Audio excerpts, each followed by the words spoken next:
Okay, we are live on Facebook. Welcome to 16 Style Types. I'm Imogen Lamport. And I'm Jill Chivers. And I'm just, so you don't think I'm being rude and just being on my phone whilst I'm doing this, I'm just trying to get up a copy of this so we can see any comments that happen to come up while we are doing this, so we can answer any questions that you may have. Please do feel free to answer any questions. We are more than happy to answer them. I'm just trying to go, where is the live video?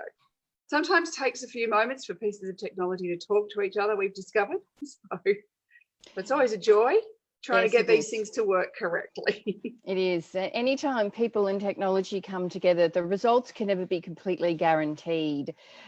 So yes, we are talking ISFP, the whimsical stylist, style artisan, this morning on our 16 Style Types page. Yes. So let's just talk about the name to start with. The style artisan, the whimsical stylist. What are those related to? Well, ISFPs are a really interesting type, this combination of the pragmatic with the free-flowing, and we get this when we see SPs. All four SPs have this sense of playful pragmatism. So this sense of what's possible, a little bit quirky, but because of that sensing influence, always very grounded. So can be a bit of a sense of whimsy. It can be a bit curious. It's not completely outlandish, but it has that sort of sense of offbeatness to it, that whimsy. I love that word, whimsy.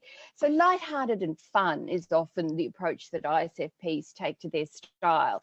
And that artisan piece is a lot of ISFPs have some form of artistic bent somewhere along the line. Now, it may relate to style and clothing and how they dress.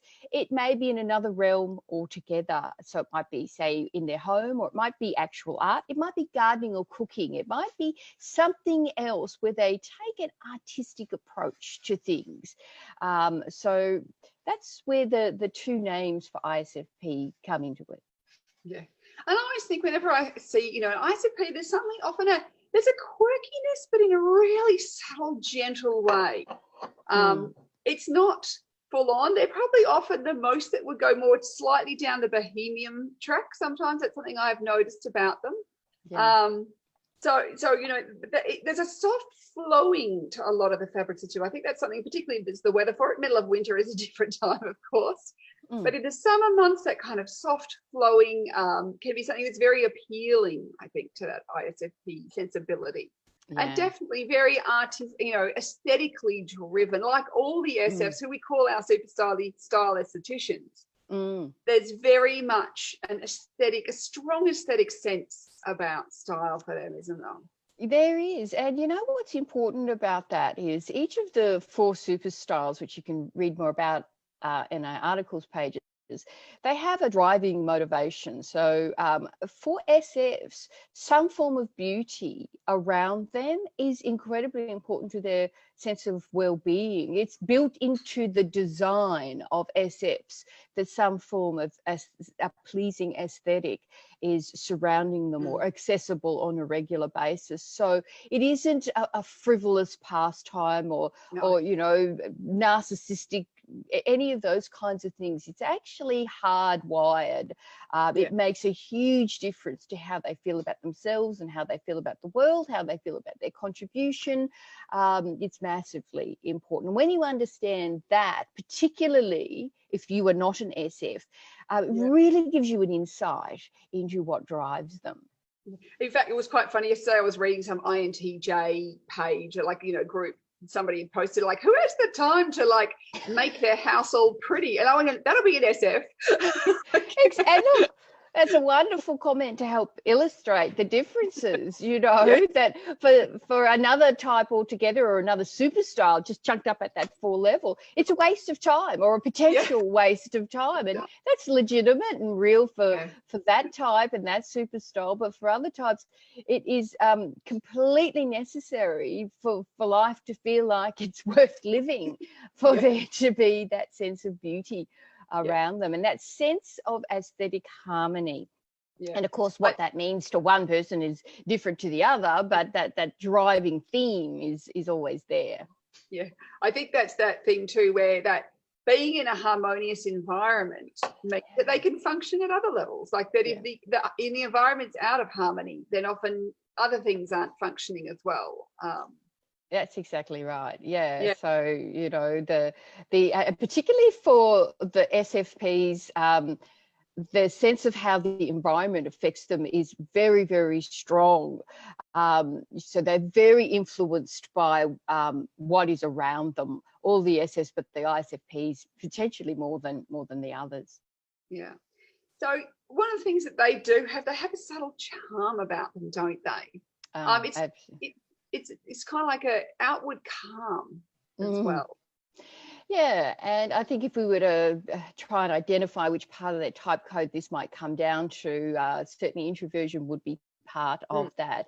Yeah. That's that sense of gaining energy from within and feeling a sense of confidence about their style emanating from a place deep inside. And so their style expression, which can be really glorious and really lovely to look at, it's almost sort of like a nice side benefit. They want to look good, but the appreciation of others for the way that they look is lower than it is for some of the other SFs and other style types in general, because they're doing it for themselves. Yes, and they also like to be, they're freedom fighters. They like freedom. And I think this is with all FPs. There's definitely a, don't box me in, don't tell me what I can't do. Absolutely.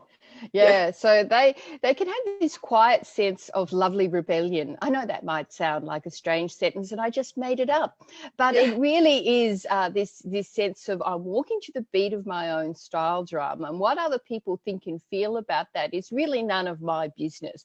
And so it isn't in your face, and it isn't a sort of a pushing back anti-establishment. It's not angry or statement making in that regard. It really just is to be in tune with self. That's the driving motivation. And so if that in tuneness with self results in unusual color combinations, or a particular form of construction, or a theme that they like, or tattoos, or a particular style of hair or makeup, then that's what's driving them. And ISFPs, when disconnected from personal values, are unmoored in life, whether or not that applies to career or relationships or geography or whatever it is. And style is no different. That connection to personal values is essential for them, and it really grounds them and makes them feel like themselves. Yeah, and they're also very attuned to their physical environment. So this means also they're very sensitive to how clothes feel, what they're made from, how well they fit, if they're constricting or binding. I mean, all those things. But there's also that emotional sense of fit too, because of that like that driver of those personal values, which is their key driver in life, isn't it? Absolutely, yeah. So we have other style types that have a connection to their clothing in a different way, say a storytelling way, and that generally is not where ISFPs have that connection. It really is more about authenticity and congruency, personal congruency. One of my favorite ISFP style stories is our style muse for ISFP was telling us how she would have these themes for how she would dress for work, working in a corporate environment. And so she would just choose wide-legged pants, for example, and she would wear them for 2 weeks. And she said sometimes people would pick up on it, but other times they wouldn't. I mean, interesting to me, she had a whole wardrobe of wide-legged pants. She had enough to wear for 2 weeks. Yeah. She probably mixed them around. But yeah, that was really interesting to me. I don't think I have one pair, but very interesting. But she was doing it for herself. It was a form of amusement, and amusement is the right word. She was incredibly amused by this. And she was curious as to whether other people picked up on it, but she didn't care whether they picked up on it. So another refinement. Me as an ESFJ, I would care if somebody picked up on it, like, highly attuned to how others are reacting to me, not what's going on here with ISFP, completely different version of sensing and a completely different version of feeling. Yeah, so they're very attuned to clothes, feeling how they feel emotionally as well as how they feel physically. And there's quite a few types who are also attuned to the physical feel of clothes, but there's other types who like it's the look, what it feels like, you know, they're the beauty is pain people. And this is not the ISFP. No, it isn't. But she is the kind of person that, let's just say, she can't wear high heels anymore. Yes. She's going to find interesting shoes, or she's going to create them herself. You know, she's not going to wear, you know, Band-Aids as shoes, as I call those orthotic style shoes you get in the chemist, which, you know, they look like a hearing aid turned into a pair of shoes. She's not going to wear that. She's going to do something to that shoe, or she's not going to buy that shoe. She's going to buy something else that's interesting. She'll search the world until she finds an attractive shoe that also meets her orthotic requirements. Or she might do what other types do, and I do this a lot, which is she creates them herself. She paints them or upstyles them or upcycles. Very resourceful, aren't they? So they're very resourceful type. So highly likely to maybe have, you know, big sewers, you know, often will make their own clothes. I think too, that's something you probably see quite frequently, the ISFPs. It's like, well, if I can't buy it, I can create it myself. And there's definitely something too in that sensing part of that ISFP type code that relates to this doing things in the external world, doesn't it? Yeah, absolutely. And it's one of the key ways they learn, hands-on. They have to touch things. They have to be involved. But because there's an I at the front of their type code, this is why the 16 types are so fascinating, because we don't just use the big, broad brushstrokes, like they have to be hands-on, full stop, end of sentence. Because they're introverted, they need to navigate their own learning pathway in a way that gives them enough reflection time, enough away from other people time. Oftentimes, I think when we think hands-on, we think everyone together in the middle of the room, you know, everyone's got, you know, a paintbrush, or they're you know, molding clay or whatever it is. And for the introverts, ISFPs, also true for ISTPs, that they need to be able to have their own time, and they need to be able to navigate a pathway that is uniquely their own. So being hands-on, but not necessarily being with everybody else. And style is really important when it comes to finding their own style. So yes, they might be sewers, they might love to sew for other people, but really they're going to need that reflection time to make sure it truly is resonating with self and is not overly influenced by too many other people, which, because they are so attuned to relationships and particularly family and friends, loved ones, they have an inner circle that's very important to them. They might know other people, but really it's this inner circle that's important. They can become a little overly influenced by others, which is why this, let me just be with myself and just check in with me, for style to be truly authentic, not just a reflection of relationships. Yeah. And authenticity is really important to particularly any FP types. It's one of their keys. Is this, and so true, the ISFP and the INFP probably too, that are the authentic style is probably their number one driver. That it's not about, you know, wearing what, you know, unless their value happens to be, I really value fitting in. And this is where personal values really come into it. But for them, it has to fit with their own personal values, whatever they may be. That's exactly right. And, you know, if an ISFP is working in a corporate environment, she will be aware of what the acceptable dress code is. She'll probably sometimes sail a little close to the wind on it, for these reasons we've talked about, this sort of whimsical sort of playing attitude. And also because she's not taking style too seriously. She wants to look good, but she's not taking it too seriously. Another seeming paradox, but it all works for this particular style type. So yes, but that sense of congruency, each of the style types, we use the word authentic style pathway a lot here at 16 style types, and it applies to everyone, but we mean it for the FPs in a particular way. And it is about this congruency with personal values and just how essential that is to selfhood. Yes. So, you know, things they shouldn't do is just wear what everybody else is wearing, because it's not going to be authentic. That's, you know, just following slaves to fashion. They should not be. They will never feel great if they just become a slave to what is the latest fashion trend. And that's something I think they probably learn somewhere in those teenage to early 20s years, that usually when they've done that, they felt never quite right. It's not right, doesn't feel good, doesn't feel authentic to them. Yeah, absolutely. The awareness of what's going on around them is different to an attendance to fashion trends. Yes. I would suggest fads. Imogen talks on Inside Out Style blog about various approaches to fashion as opposed to style, fads and trends, and then there's more. But certainly from a fad perspective, I would say ISFPs they're not going to tune in on that level, but their awareness of their environment will probably mean, for those interested in style, that they will have an awareness because they're tuned in. They are keen observers of the things that interest them. But picking up those fashion trends and actually wanting to wear them, if they do that, it's going to be in a way that's almost unrecognizable from the trend. So they're going to do something different with it, combine it in a different way, or wear, the Pantone colors of the year in unusual pieces, not in main clothing pieces, things like that. Yeah. And they also really need, when they're out shopping, they really need to touch and feel clothes because they're quite kinesthetic. They're one of those very kinesthetic types that if they're not actually noticing the feel of the clothes and how does it fit when they put it on, is it comfortable? Often those things, the mistakes they'll have been made, many of them will be, it actually doesn't feel nice, or they don't like the fabric afterwards, or like there's something about it where you go, it's not feeling quite right.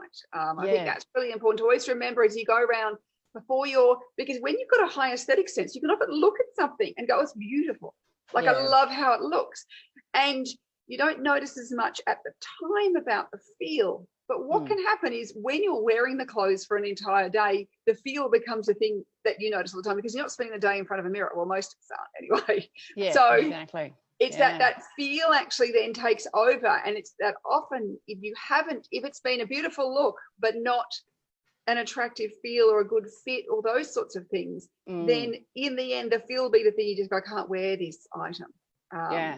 So always being really aware of touch and feel. And one of the things I found really fascinating to do, walk into your local department store and then just walk around. Don't really look at the clothes, but just walk past you. Because what I love about department stores, you've got like this designer, that designer, another designer. So you get lots of different designs.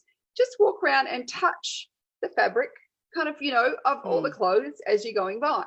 And what you'll notice is some designers aren't obviously not kinesthetic because I'll notice, and I'm not as highly kinesthetic as an ISFP is, but I'll go, oh, that's a horrible feeling fabric.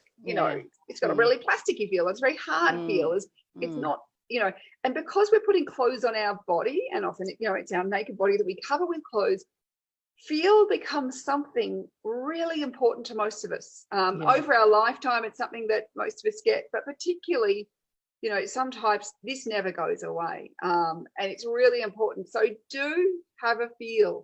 It's a fun little thing to do. It just happens to be out and about. Notice the feel. And then you can actually go, okay, well, that designer, not kinesthetic, they're not choosing their fabrics based on how they feel. Versus other designers, you'll go, oh, everything here feels really nice.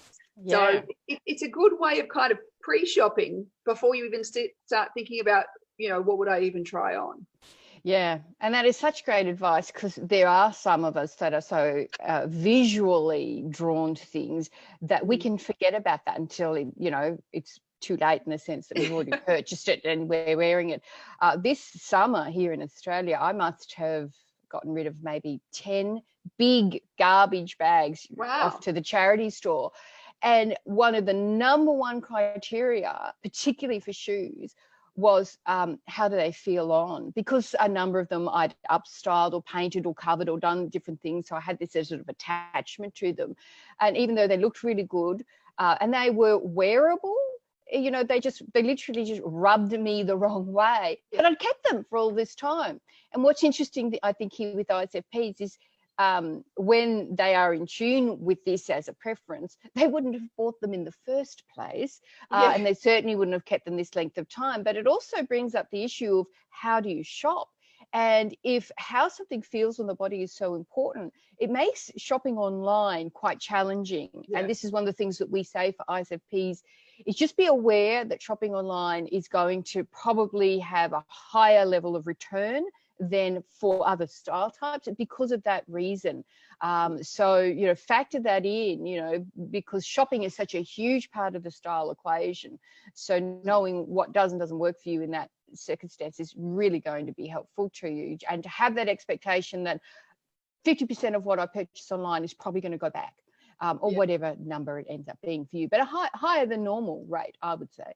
Yeah, and I think it's that. I always go, when you're doing online shopping, treat your home as your change room.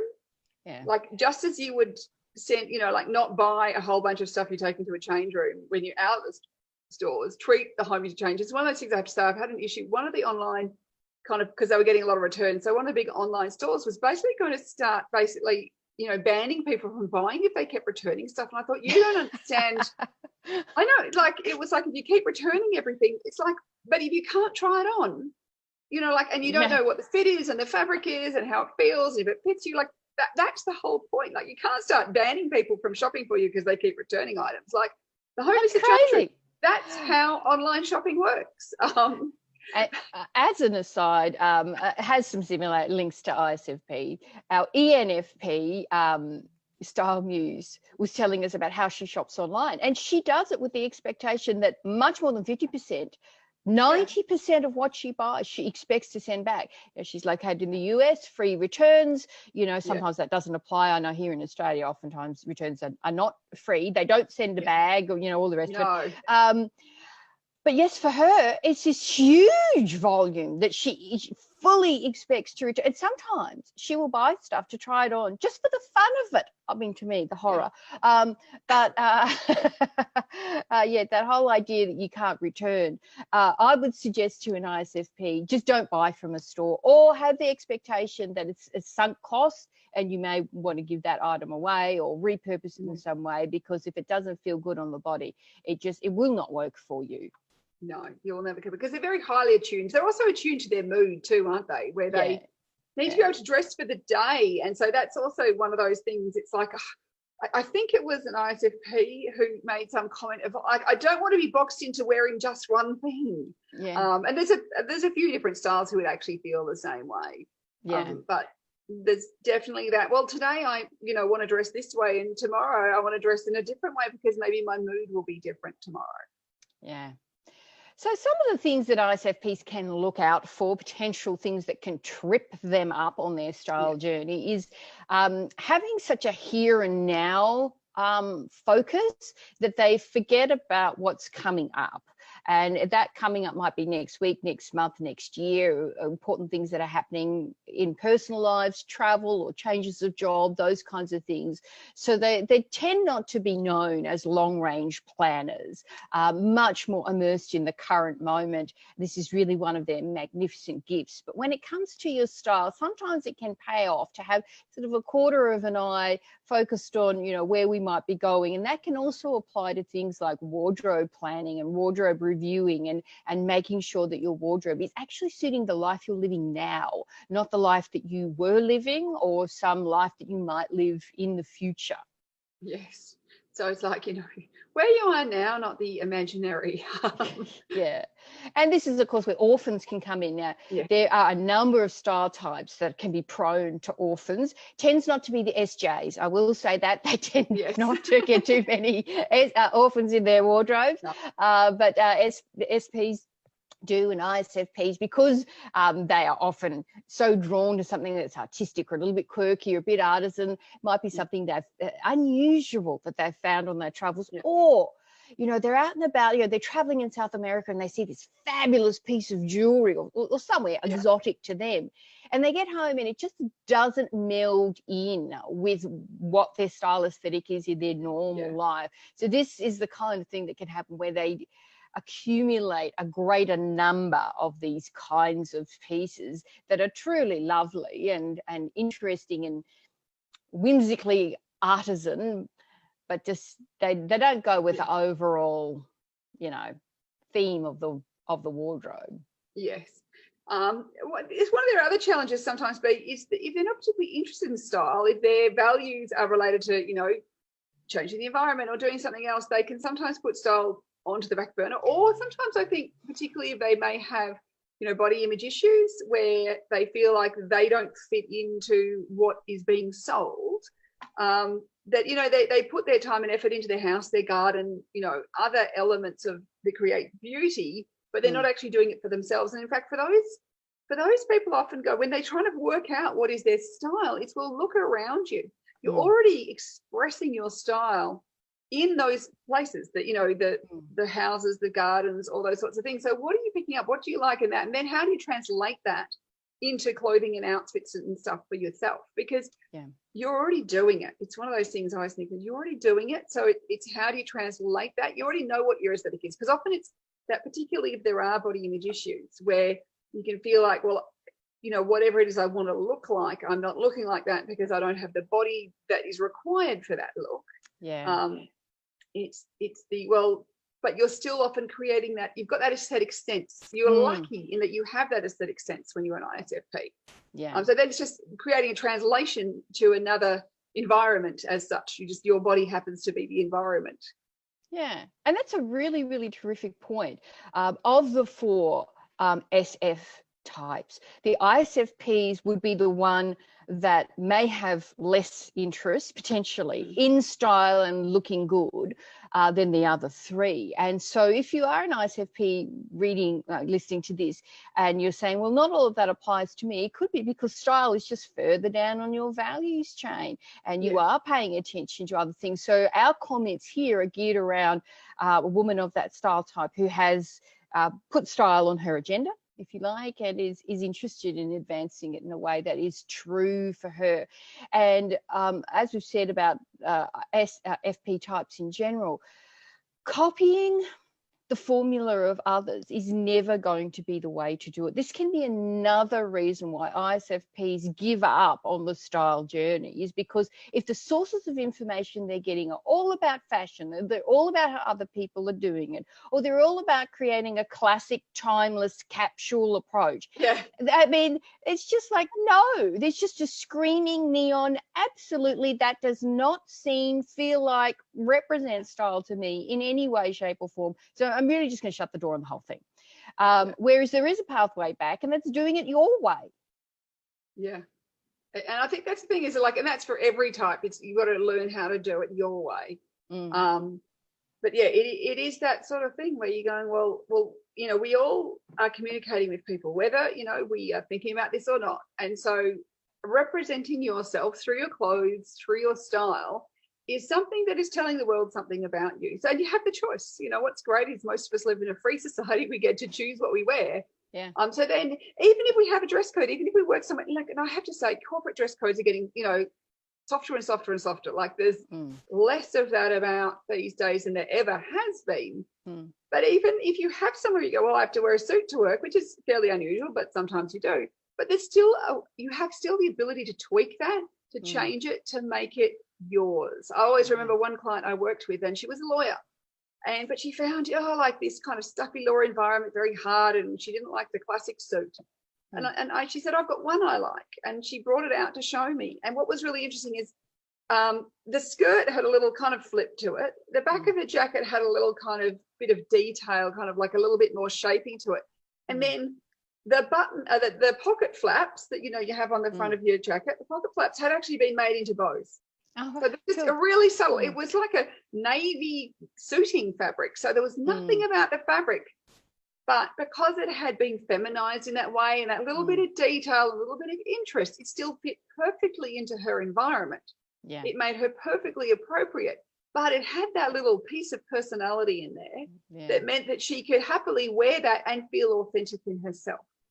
So that's one of those things to learn, is like going, okay, well, I don't go for the classic blazer. That's just not me. Go, you know, find something that's got that bit of detail, or how can you add that detail with the accessories and the other things that you're wearing? Yeah, absolutely.